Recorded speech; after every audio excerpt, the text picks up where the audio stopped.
ये सारा गड़बड़ यहाँ से शुरू हुआ है, जहाँ पर लेफ्ट साइड में एक रोड जा रही है एंड राइट में भी एक रोड जा रही है।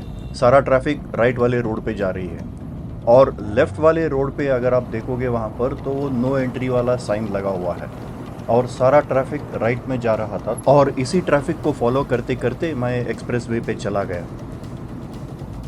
इस एंट्री पॉइंट पे कुछ लोग थे जो काम कर रहे थे, लेकिन वो लोगों ने मुझे रोका नहीं है और फिर ऐसे ही मैं आगे निकल गया और बाद में मुझे एहसास हुआ कि भाई मैं एक्सप्रेसवे पे आ गया और मोटरसाइकिल्स यहाँ पर अलाउड नहीं है।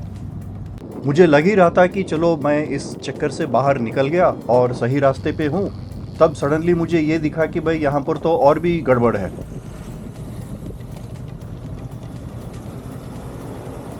यहाँ आपको दिख रहा है कि लेफ़्ट साइड में एक गैप है और उस लेफ़्ट साइड वाली ट्रैफ़िक यहाँ राइट साइड इस रो में आ रही है और कुछ ट्रैफ़िक सीधी भी जा रही है और यहाँ राइट साइड से ट्रैफ़िक उस लेफ़्ट साइड वाले रो में जा रही है और इस तरफ से ट्रैफ़िक जो राइट साइड से ट्रैफ़िक है वो लेफ़्ट साइड वाले रोड में अगेंस्ट ट्रैफ़िक जा रही है।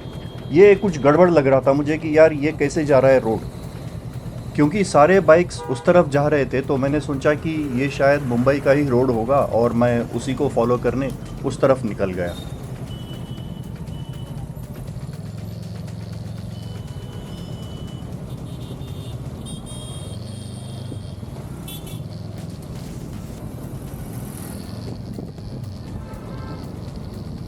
ये सही रास्ता था और मैं इसी में आगे निकलता गया, लेकिन ये जो एक बोर्ड है नो एंट्री वाला, मैं इसको मिस कर गया। ये एक्चुअली वन वे ट्रैफिक वाला रूट है, तो इसलिए फिर मैं वापस पलट के जो साइड वाला रोड है उस वाले रोड पे गया और ये रोड कपोली के तरफ जा रहा था। ये रास्ता तो कपोली के लिए था, लेकिन मोटरसाइकिल्स के लिए कालापुर जाके वहाँ से पनवेल जाने का रूट है।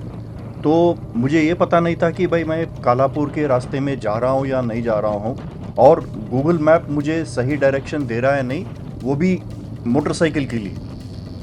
डाउट इसलिए है क्योंकि जो मेरा एंड्रॉयड स्क्रीन है इसमें गूगल मैप्स सिर्फ कार का रूट दिखाता है, मोटरसाइकिल का रूट नहीं दिखाता है और वहीं पर मेरा कन्फ्यूज़न और बढ़ रहा था।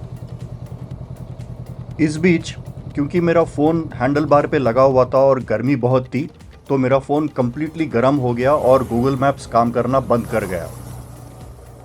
मैं कुछ देर के लिए एक जगह रुक गया और फ़ोन को थोड़ा ठंडा होने के लिए छोड़ दिया।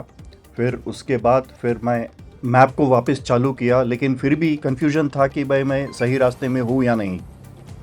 इन सब झंझट में मेरा कम से कम 2-2.5 घंटे निकल गए और गर्मी के चक्कर में मैं पूरा थक चुका था। मुझे कुछ खाने पीने के लिए चाहिए था, तो मैं कुछ देर रुक गया, कुछ खाया पिया और उसके बाद मैं फिर आगे बढ़ने की कोशिश कर रहा था। लेकिन मुझे किसी न किसी का अभी यहाँ पर हेल्प चाहिए था, कोई ना कोई मुझे सही डायरेक्शन पे गाइड करे। मैं सोच ही रहा था कि यहाँ पर मुझे किसी न किसी का मदद चाहिए। उतने में ये एक बाइकर मुझे ओवरटेक करके आगे निकल गया, तो मैंने सोचा चलो भाई इसी को रोकते हैं और रोक के पूछते हैं, क्योंकि ये भी बाइकर है तो शायद मेरा प्रॉब्लम समझेगा और मुझे हेल्प कर सकता है। मैं जैसे जैसे इसके नज़दीक पहुंच रहा था ये और स्पीड करके आगे निकल जा रहा था। मैंने उसको हॉर्न भी बजाई, फिर भी वो बंदा स्पीड करते आगे निकल ही रहा था। फाइनली मुझे अपना स्पीड बढ़ा के फिर उसको ओवरटेक करके रोकना पड़ा। जैसा उम्मीद किया था उसने मेरे को मदद करने के लिए हाँ बोला और बोला कि भाई चलो मुझे फॉलो करो। और बस ऐसे ही मेरा पांडियन से मुलाकात हो गई और मैंने एक नया दोस्त बना लिया। पांडियन पनवेल का रहने वाला है, तो मैंने उसको पनवेल तक फॉलो किया और क्योंकि उसने मेरी मदद की तो मैंने उसको बोला चलो भाई कुछ बैठ के एक छोटा मोटा चाय वाय कुछ पीते हैं। तो हमने एक बढ़िया आइस लेमन टी पिया और कम से कम 1.5 घंटे तक बातचीत किया। पांडियन एक बहुत ही मेहनती बंदा है, उसने बहुत मेहनत करके अपने ज़िंदगी में आगे बढ़ा है और आज वो अपने पूरे मेहनत के कमाई से अपना बाइक राइड्स करके सब जगह घूम के खुश रहता है। पांडियन को गुड बाय बोलने के बाद मैं पाम बीच रोड से वाशी की तरफ निकल गया और उसके बाद मानक्रूड और फिर घाटकोपर और कुर्ला से होते हुए मैं फिर आगे बढ़ गया। घाटकोपर और कुर्ला दोनों जगह पे मैं काफ़ी देर ट्रैफिक में फंस गया था।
आखिर फाइनली मैं साकिनाका पहुंच गया, अंधेरी ईस्ट में।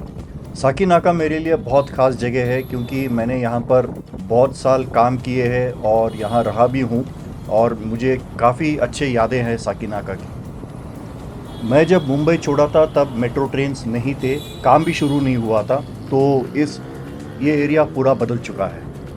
लेकिन जो मेट्रो होटल है और स्टेशनरी शॉप्स है वो तो वैसे ही है। लेकिन मेरे लिए साकिनाका में सबसे ख़ास जगह है जो राइट साइड में आ रही है पेट्रोल पंप के पीछे, एक्सकॉम हाउस।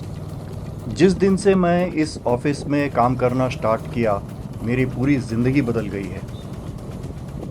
मैं हैदराबाद में फ़ोटोफ़ोन इंडस्ट्रीज़ के लिए काम कर रहा था, जिसका हेडक्वार्टर्स यहाँ एक्सकॉम हाउस साकी विहार रोड पे था, और मुझे यहाँ पर ट्रांसफ़र किया गया था।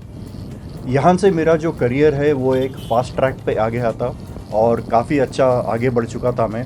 और मैंने इसी एरिया में अपना पहला घर भी ख़रीदा, और इसीलिए मुझे साकिनाका बहुत ख़ास है। और सबसे ज़रूरी बात, मैंने जितने दोस्त बनाए, काफ़ी दोस्त मेरे इस कंपनी से, फ़ोटोफ़ोन से है।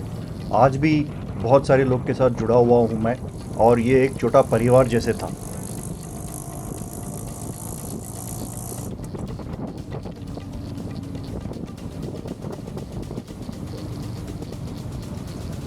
ये साकी विहार रोड से राइट लेने के बाद ये चांदीवली वाला रोड है। यही रोड आगे चल के रहेजा विहार तक जाएगी।